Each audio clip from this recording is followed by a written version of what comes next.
درود پڑھنے والے کا دل بھی اجلا ہو جاتا ہے، اس کے چہرے پہ بھی نور آ جاتا ہے۔ درود شریف طبع کے اندر شائستگی پیدا کرتا ہے۔ آج بہت سارے لوگ اس بات کی شکایت کرتے ہیں کہ اولادیں ان کے کہے میں نہیں ہیں اور ان کی عادات اچھی نہیں ہیں۔ اگر آپ چاہتے ہیں کہ ان کی طبع میں شائستگی اور جمال پیدا ہو جائے اور ان کی عادات میں حسن اور نکھار آ جائے تو ان کو درود کی تسبیح دو۔ نتیجہ کیا ہوگا کہ ان کی عادتیں خود بخود سنورنا شروع ہو جائیں گی اور آپ چند دنوں کے اندر دیکھیں گے اور ایک اچھے اور پاکیزہ انسان کی صورت میں نشو و نما پا رہے ہیں۔ درود شریف انسان کی صلاحیتوں کو جلا بخشتا ہے، انسان کو ذکاوت، ذہانت اور اس کو فہم و ادراک کی دولتوں سے مالا مال کرتا ہے۔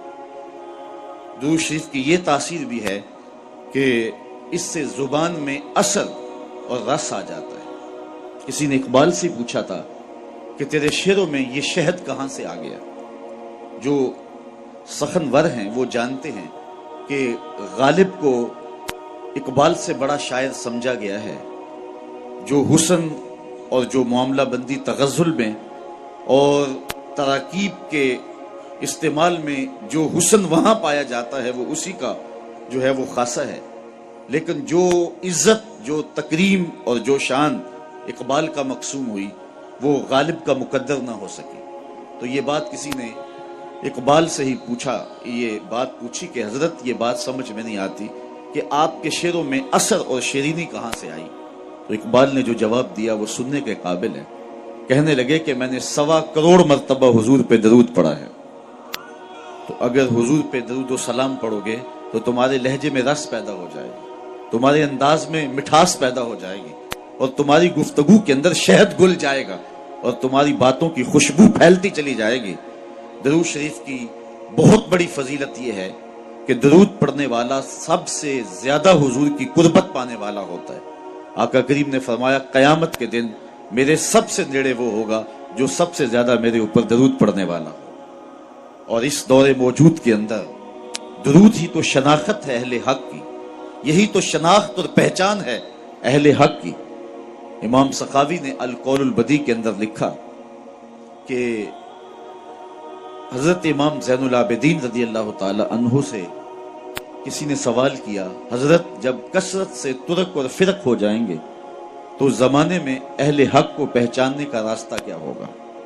جب ہر شخص اپنی طرف کھینچ رہا ہو اور قرآن و حدیث سے دلائل فراہم کر رہا ہو، ایک عام آدمی تو سمجھ نہیں پاتا کہ حق پہ کون ہے اور باطل پہ کون ہے۔ ہر شخص تو قرآن کی بولی بول رہا ہے، ہر لفظ کی، ہر شخص کی زبان پر تو حدیث رسول کا وظیفہ ہے، اور 72-73 لوگ ایک آدمی کو کھینچ رہے ہیں۔ کبھی آپ نے لاری اڈے پہ دیکھا ہے جو کنڈکٹر حال کرتے ہیں سواری کا، ایک بچہ کھینچ کے لے گیا، دوسرا سامان کھینچ کے لے گیا، تیسرے نے خاتون کو بازو سے پکڑا ہے اور اپنی بس کی جانب کھینچ رہا ہے۔ تو بعض خواتین غصے میں آتی ہے اور کہتی ہیں ہم نے کہیں بھی نہیں جانا، حالانکہ جانا تو کہیں ہوتا ہے، لیکن اتنے لوگ اپنی جانب اس انداز سے بلا رہے ہوتے ہیں کہ سر چکرا جاتا ہے۔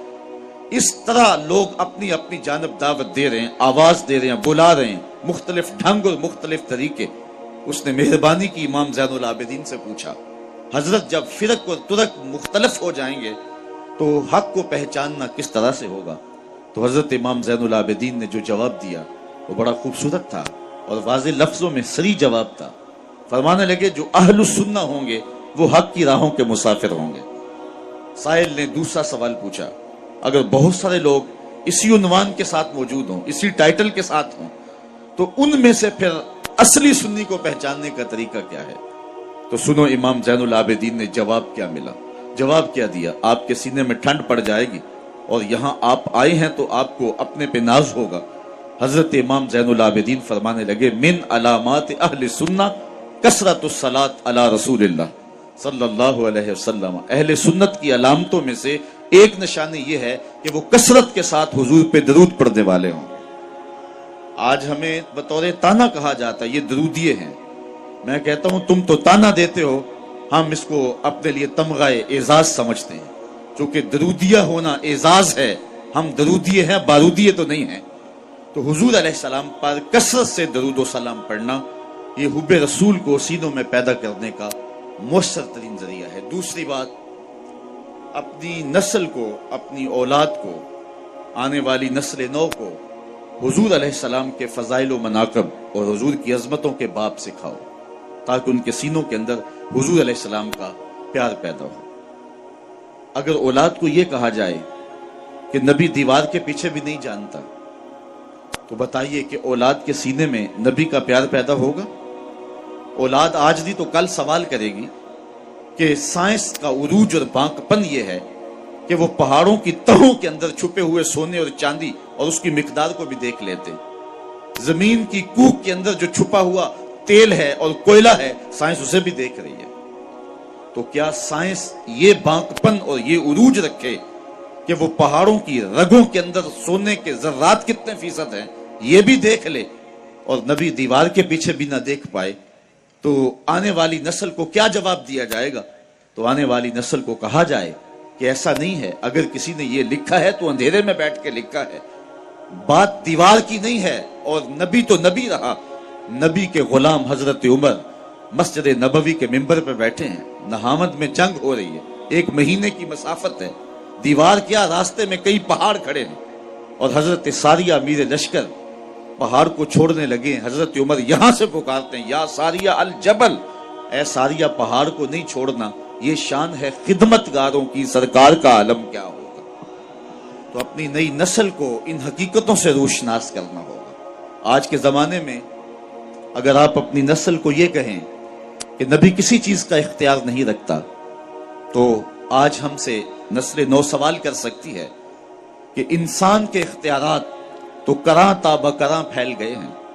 آج انسان نے زمین کی تنابیں تھام لی ہیں، سورج کی شعاؤں کو مسخر کر لیا ہے، پانیوں پہ قبضہ جم گیا ہے، ایٹم کا کلیجہ چیرا جا چکا ہے، چاند کی چھاتی روندی جا چکی ہے، اور مریخ کے سفر کی تیاریوں میں ہے انسان۔ انسان نے پوری دنیا کو گلوبل ولیج بنا لیا ہے۔ آج انسان کا بانکپن، اس کے تصرفات اور اس کی پہنچ دیکھنے والی ہے۔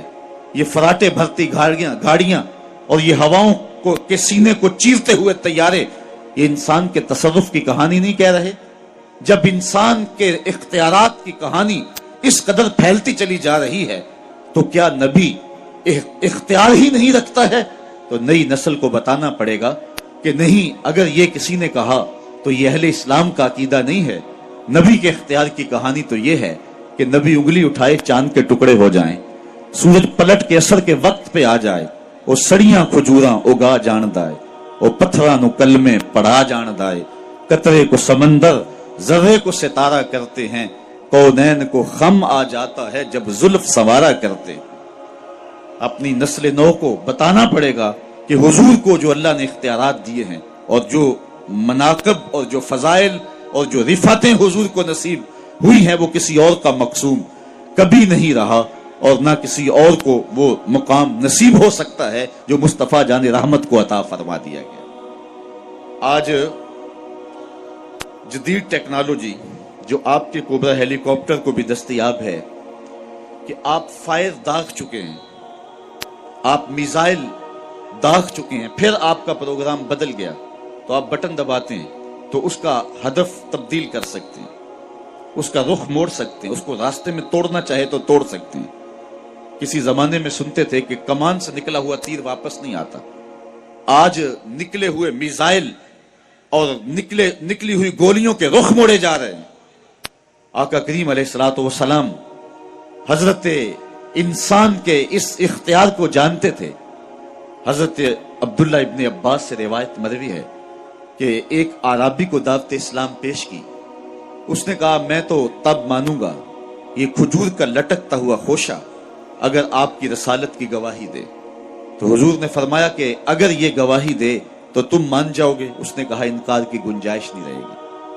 تو آقا کریم علیہ السلام نے اشارہ کیا، وہ گچھا ٹوٹ کے حضور کے قدموں میں آ گیا، رسالت مصطفیٰ کی گواہی دی، اب انکار کی کوئی گنجائش نہیں تھی، اس کے لبوں پہ کلمہ جاری ہو گیا۔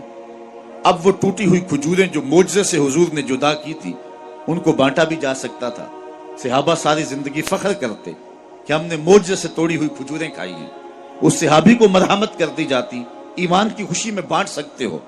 لیکن آقا جانتے تھے قرب قیامت میں میزائلوں کے رخ بدلے جائیں گے، کمانوں سے نکلے ہوئے تیر جو ہیں وہ واپس کیے جائیں گے، آقا کریم اس گچھے سے مخاطب ہو کے فرمانے لگے تجھے جس کام کے لیے بلایا وہ کام ہو گیا، اب واپس جا کے شاخ سے جڑ بھی جا۔ صرف توڑنا نہیں جانتے، جوڑنا بھی جانتے ہیں۔ تو یہ نبی علیہ السلام کے اختیارات کی کہانی ہے، اور مصطفیٰ کی عظمتوں کو اپنی نئی نسل کے سامنے رکھنا پڑے گا، حضور کے فضائل ان کے سامنے رکھنے پڑیں گے، حضور کے مراتب ان کو بیان کرنے پڑیں گے، تاکہ ان کے سینے کے اندر حضور علیہ السلام کا پیار اور حضور علیہ السلام کا احترام پیدا ہو۔